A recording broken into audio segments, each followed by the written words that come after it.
Are you thinking about writing under a pen name? Well, it might seem like a straightforward choice, but there's more to it than you might expect.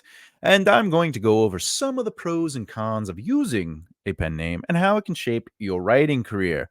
Now, my goal by the end of this video is that you'll know the key factors to consider whether a pen name is right for you or if using your real name might be the way to go. So let's go into the pros and cons of using a pen name. All right.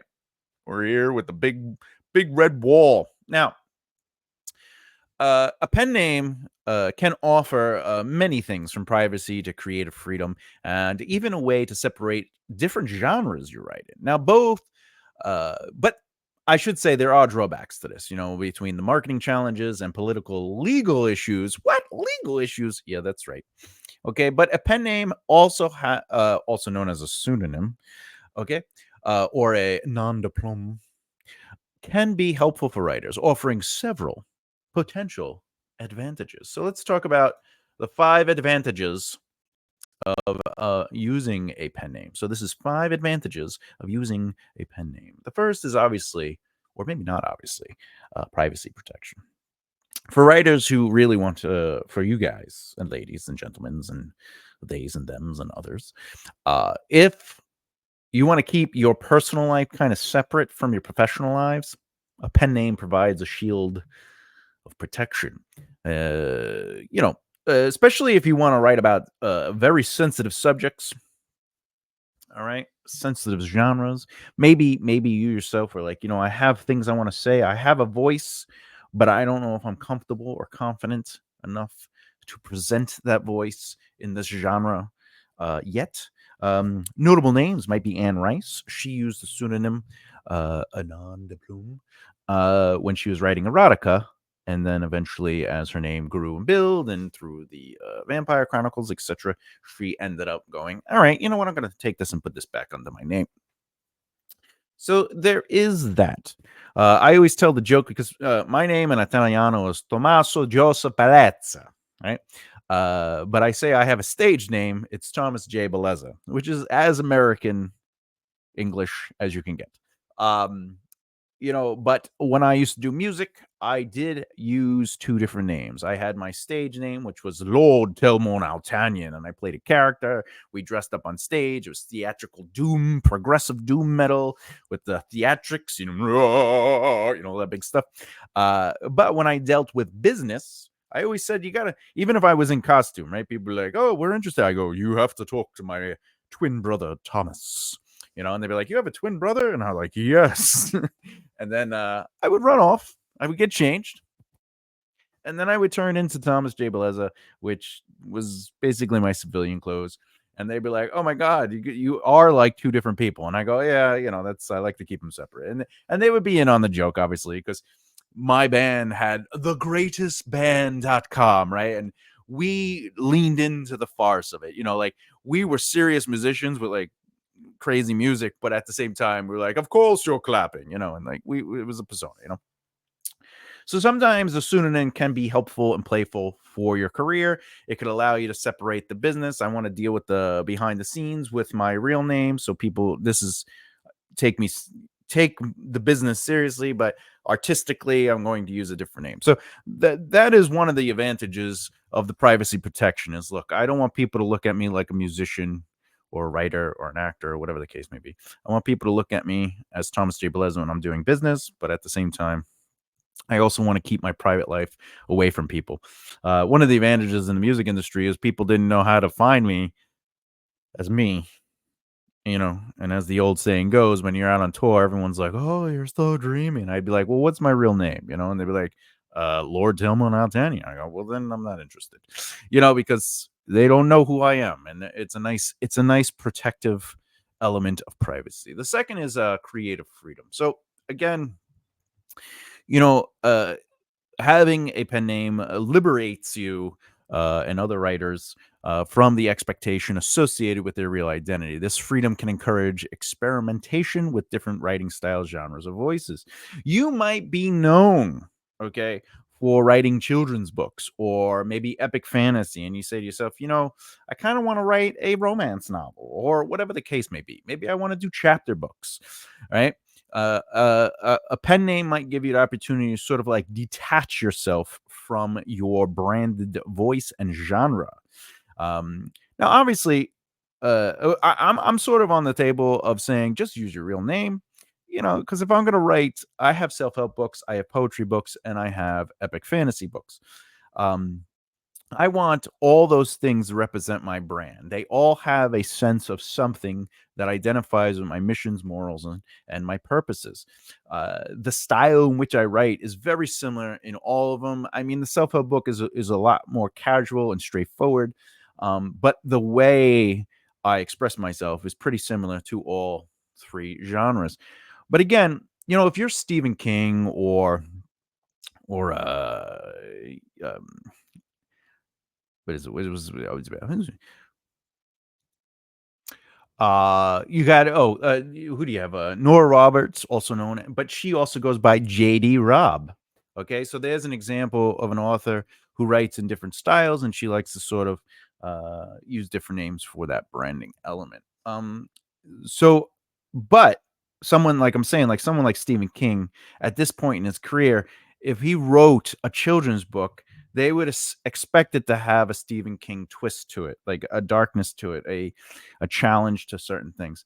And that might make it difficult to kind of put into that market. So he might use a pseudonym to write a children's book to have some creative freedom, to not have to be beholden to what people expect of him. So there are different things. And that also brings us to number 3, the genre separation, Again, if you write primarily in one genre and you've built that brand and discovered an audience for that genre, um, you might have to use a different name, a pen name, to write in something that is completely different.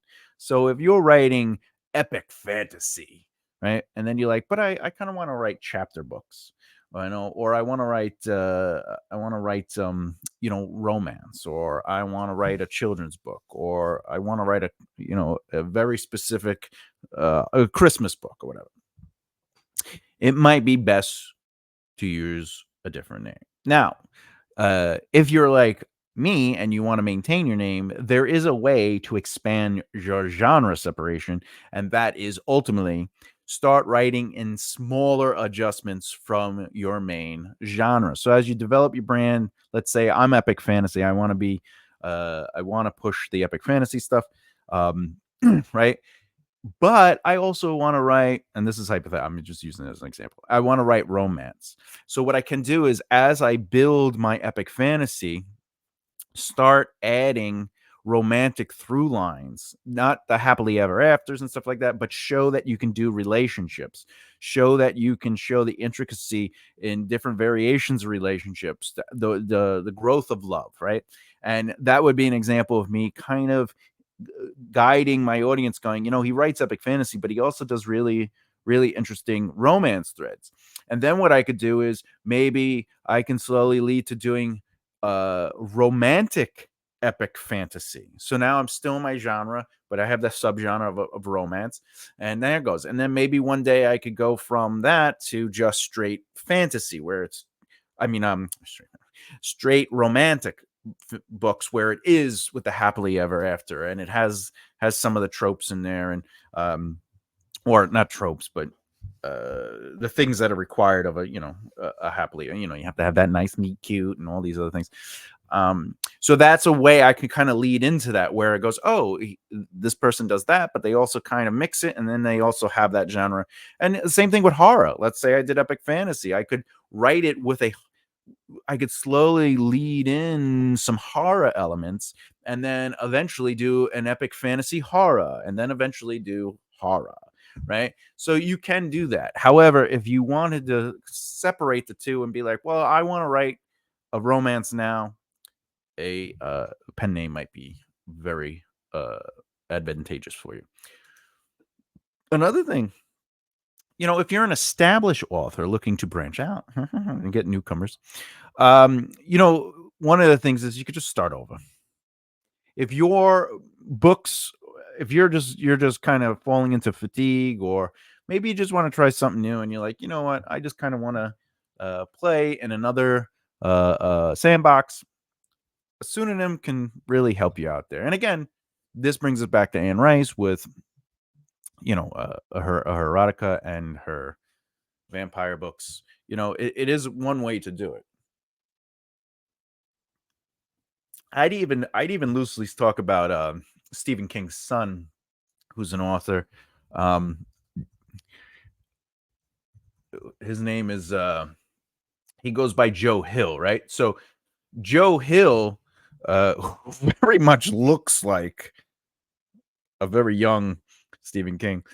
He goes by Joe Hill because he didn't want his father's branded influence to push on his style of writing.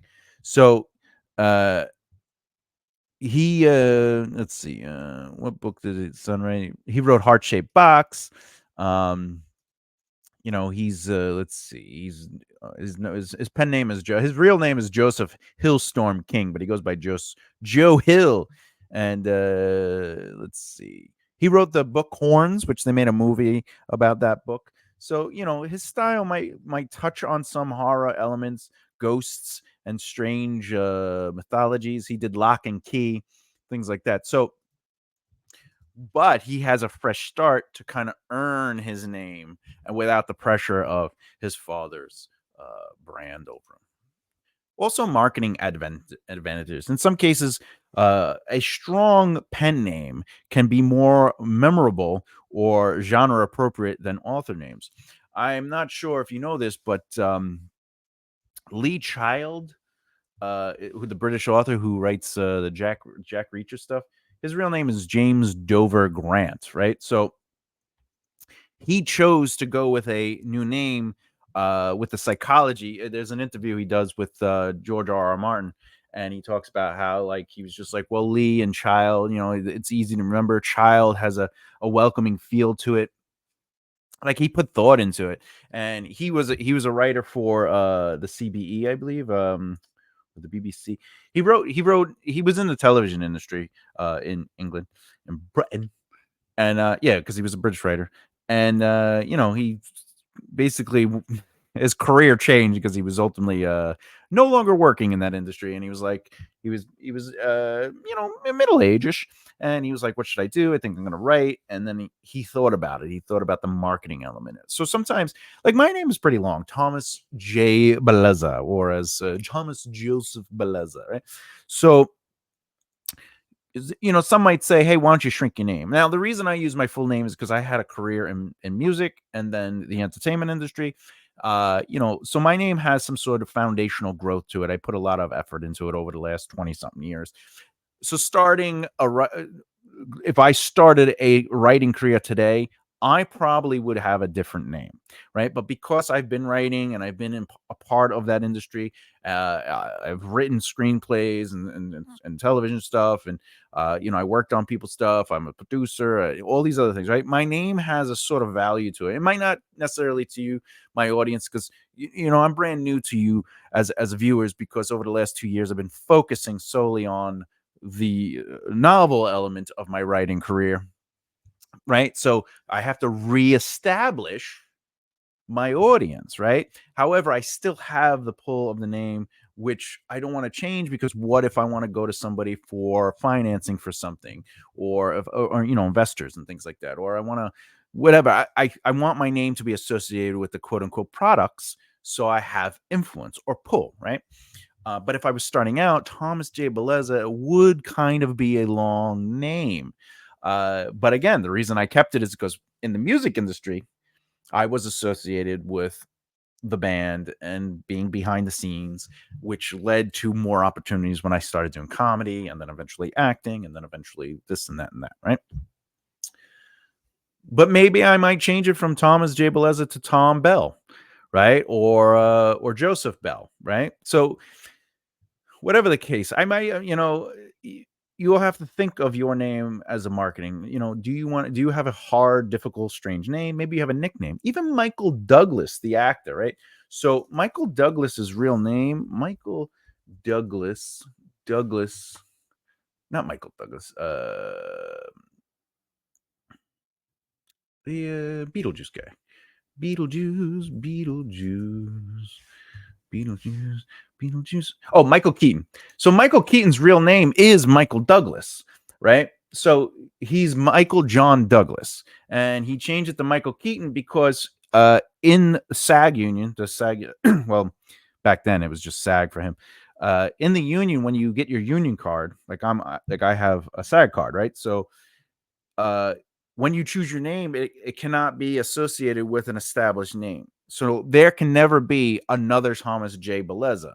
Because when I got my SAG card, I specifically signed up as Thomas J. Bellezza. There can be a Thomas Joseph Bellezza. There could be a Tom Bellezza. There could be a Tom J. Bellezza. There could be a Thomas J. Bell, but they cannot be a Thomas J. Bellezza. And that's what happened with Michael Keaton. His name was Michael Douglas, and as we all know, there is indeed another Michael Douglas that was a little bit more further in their career before Michael Keaton had his opportunity. So that's something to think about too. Is like, who is your name associated with another name? Do you have to change your name for whatever the case may be? And that's something to think about. However, there are also disadvantages, and I'm sort of kind of going to go through these. Okay, and there's only 6 quick ones. Now we actually get the marketing challenges of it. So you think, but Thomas, you just said it was a marketing advantage. But the marketing challenge is that when you're building a brand around a pen name, it can be a little bit more difficult than using a real name, especially when it comes to personal network and author events. Like I was talking about, my name, Thomas J. Bellezza, has some sort of pull or weight when it comes to if I get involved with the thing. My name has association with a Comic-Con if I wanted to through a very close friend. So I'm allowed some press opportunities, right? Where I might not have to buy a ticket for the weekend. I could just go in as press and then I could do interviews and things like that, right? So you have to think of the weight your name holds versus do I have the advantage of changing my name? Now, more importantly, the other thing is marketing multiple things. So if you have your name and then you have your pen name, so you could write in different genres, it's spreading your marketing,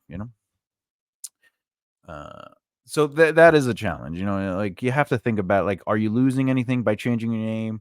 Do you have the resources to market 2 things? Are you okay just marketing the new pen name? So those are things to think about. Legal considerations, well, generally they complicate contracts, copyright issues, etc. And this actually goes back to why I chose Thomas J. Bellezza and Lord Telmo Altanian.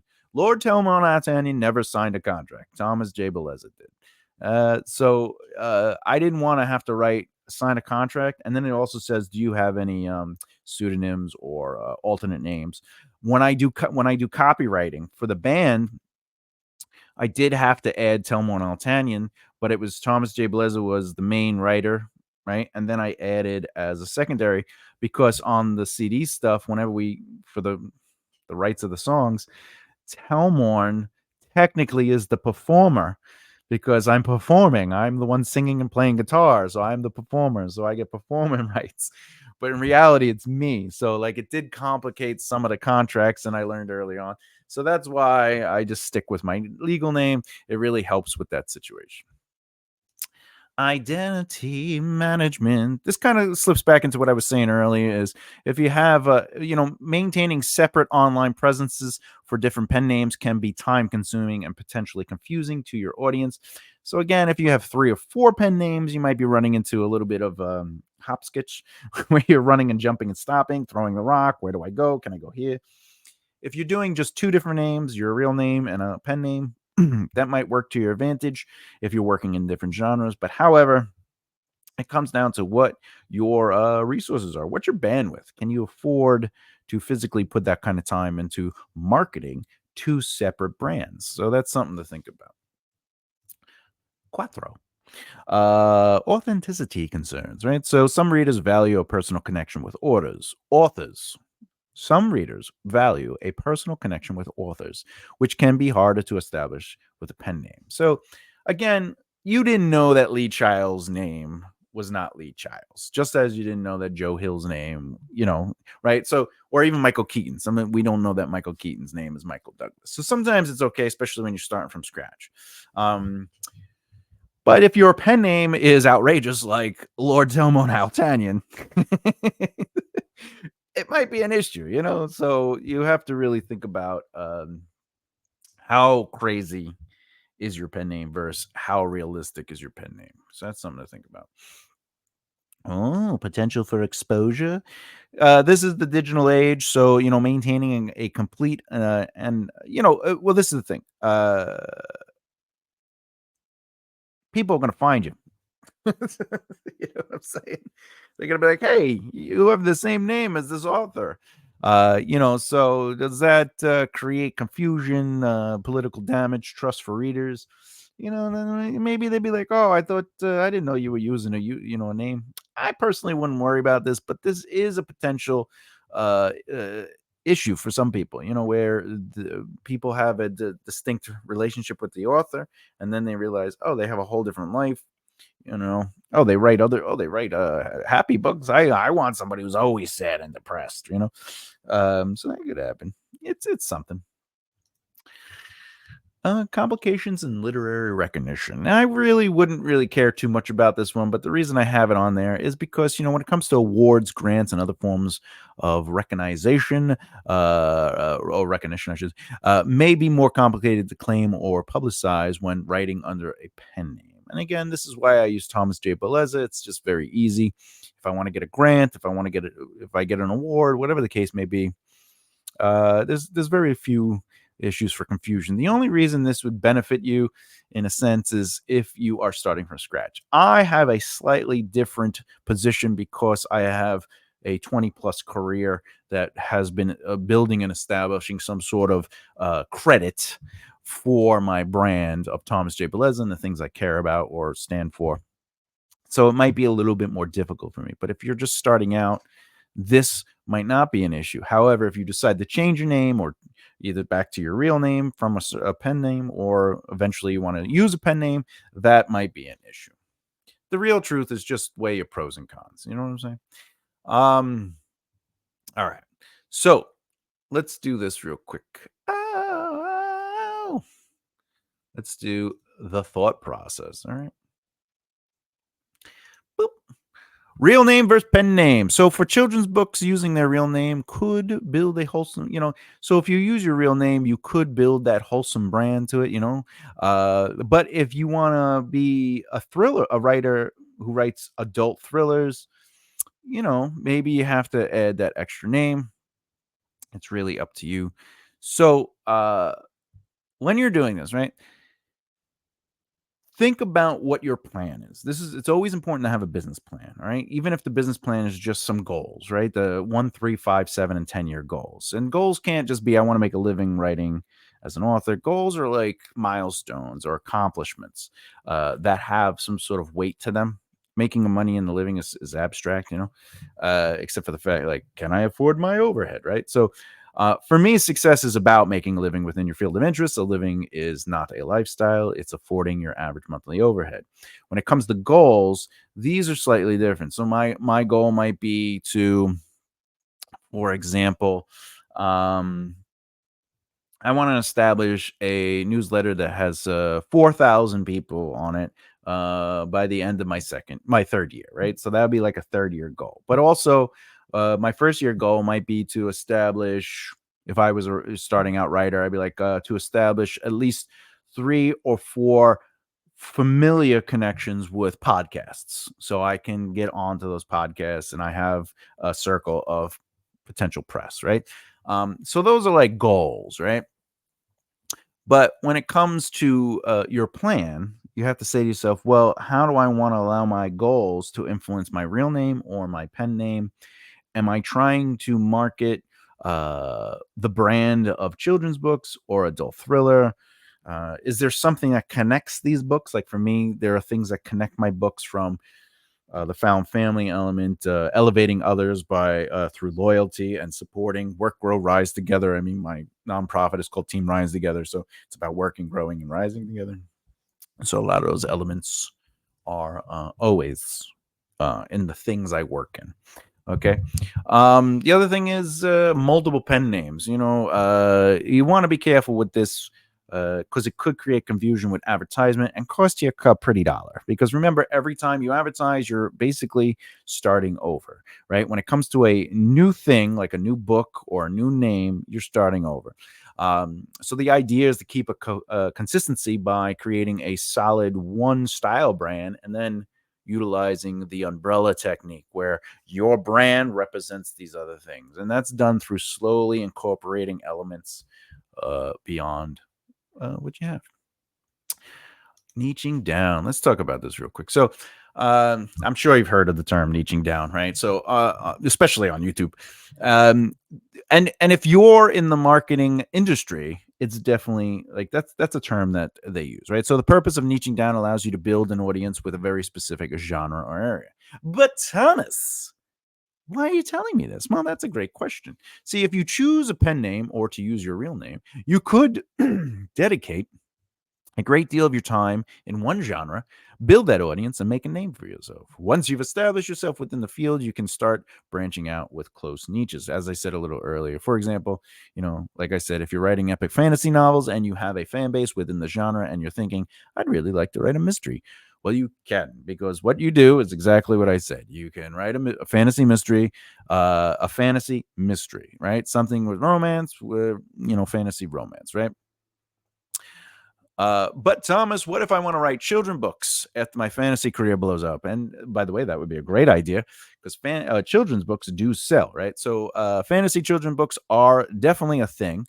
So it'll change the feel and vibe of your writing for their age group, but that doesn't mean you know doesn't mean George R. R. Martin can't write children's books, but that'd be probably a little less killing, right? So you have to think like that, and maybe it's a children's story from within the world itself told to kids. So maybe your fantasy world is ultimately right. There's like like we have, there's children's stories, like Snow White or whatever, Cinderella, right? Those are like children's stories, but they do come from darker, grim stories, Hansel and Gretel, right? So those we have children versions of those. So in your world, your fantasy world, there could be stories that are dark that are told to children for bedtime stories, and then that becomes a children's book. So then it's like also adults might buy it just to be like, well, it's part of that world, and it's an interesting thing, right? So but no pun intended, it's all about baby steps. Anyway, all right.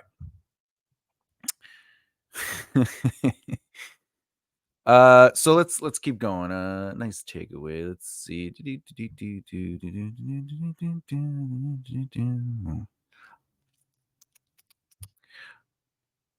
All right, let's just talk about real quick. I just want to break away a quick takeaway and an example, all right? If you do want a pen name, like how do you develop a pen name? There's a couple of things you could do. One of them is definitely the pros and con list of using a pen name, which we went over. But more importantly, write down 5 to 10 names and say which one is really standing out. I personally like my website's makearightlefthere.com, and I wrote out 10 variations of website ideas. Make a right left here was definitely on that list, but then there was make a left right here.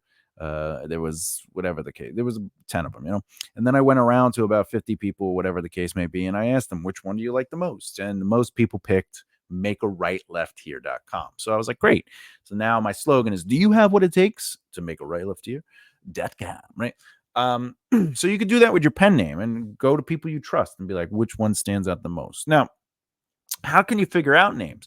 Well, like let's say your name is Sarah Johnson, right? You can go, well, it's Sarah J. Harper or Sage Johnson, whatever the case may be, right? You take your name and you can play with it. My name's Thomas J. Bellezza. Like I said, I could be Tom J. I could be Thomas Joseph. I could be Joseph Bellezza. I could be Joe Bell. I could be Joseph Bell. I could be Tom Bell. Like there's so many different variations, but you could also change things. I mean, that's just kind of how it is. But there was a time, I will say this, there was a time where as a writer, I've thought uh I thought of, maybe I could do something other than my name, and that's because I wanted to focus on fantasy novels. So I sort of wanted to create. I'm like, I'm like one of those out there creators. I just kind of like want to think, grand, like on grand scales, and think about like immersive realities, and I wanted to write the novels from the actual keeper of history in the fantasy world I have. So Flex's Gray Eye is sort of like it's a god who is the history keeper of the world, right? So I almost went with like the books were written by Flex's Gray Eye, and sometimes they would I'd be like, oh, then I could do like a little opener where it's like Flex's Gray Eyes like thoughts, and then it realized is the books is written from his recollection of the history.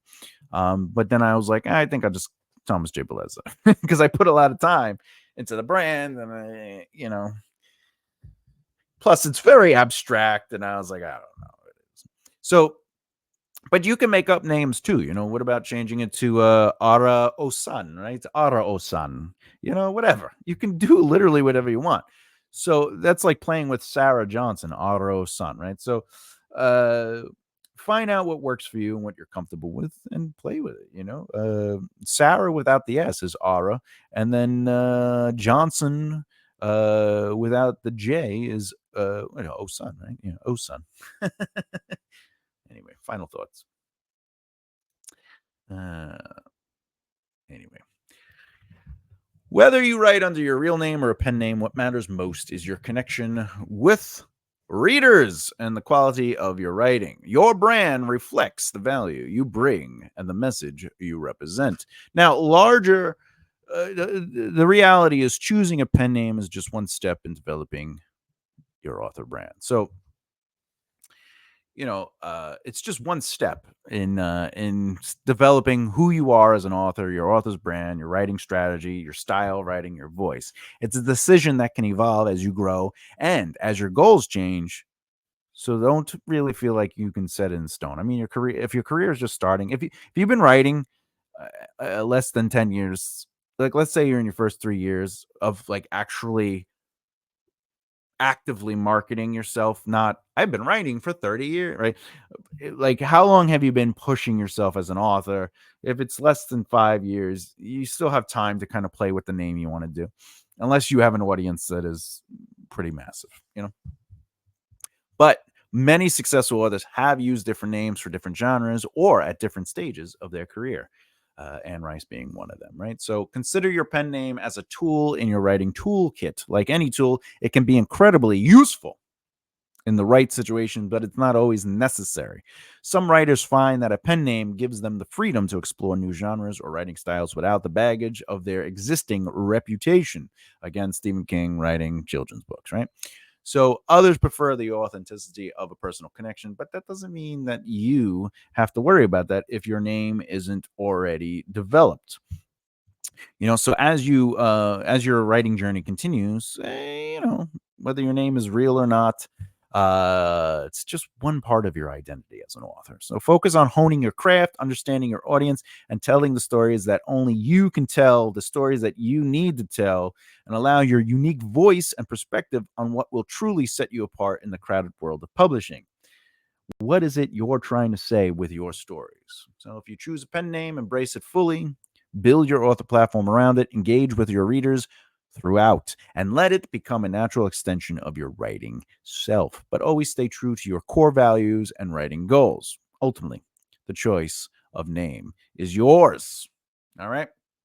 I would trust your instincts, by the way. So just do your research, figure out what makes you happy. Next video in this series will be writing advice, the 5 signs you're a writer. Am I a writer? I don't know. Well, I have 5 signs for you that will tell you if you are indeed a writer. Question: have you ever considered using a pen name? If so, what influenced your decision? Did you choose the pen name and keep it, or did you end up not choosing it?